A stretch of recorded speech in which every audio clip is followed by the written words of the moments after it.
this issue, because I wonder, I mean, the fact that he is denying, or he is not, he may have believed, he says that I see the face already turning. You don't believe that. I take it, I see it, I receive it.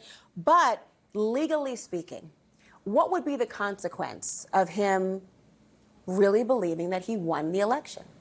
Well, look, you know this as a former prosecutor. I know this as an attorney. It goes to the state of mind, right? So that's what he's trying to probe.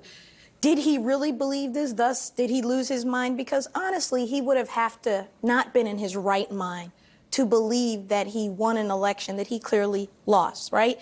Aides were telling him that he lost the election. You have texts from Fox personalities and others going back and forth on January 6th about he needs to shut this down. You opened with Cassidy Hutchinson and her testimony, which I think was devastating, right? And Mark Meadows and how they felt about the president's state of mind before January 6th and otherwise. Chris Christie has talked about it, right, many times on the campaign trail. So I think that there's no way he believed that he won that election. I think he decided he was going to take the election and overturn it. And if you really go back and look at Trump's rhetoric, starting as early as before the conventions of 2020, he was leading up to that about, well, you know, I don't pledge to accept the results unless, you know, I have to see. There was this wishy-washiness, right? The hedging of if it's fair. Giving myself this plausible kind of deniability out that, well, I don't want to box myself in like every other ordinary person who runs for president says, yes, if I lose the election, I congratulate the other person and we do a transition and we move forward.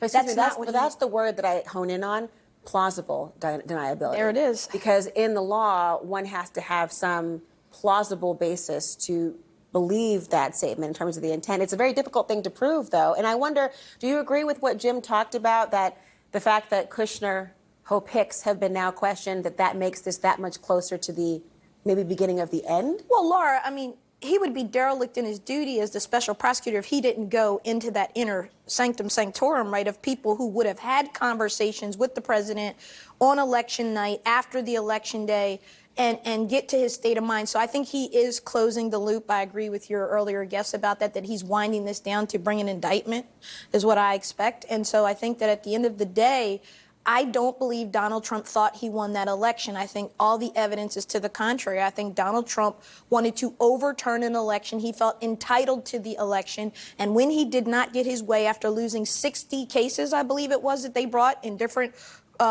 states around the country, they decided to do January 6th and cause an insurrection and overturn. Let me bring you back in here.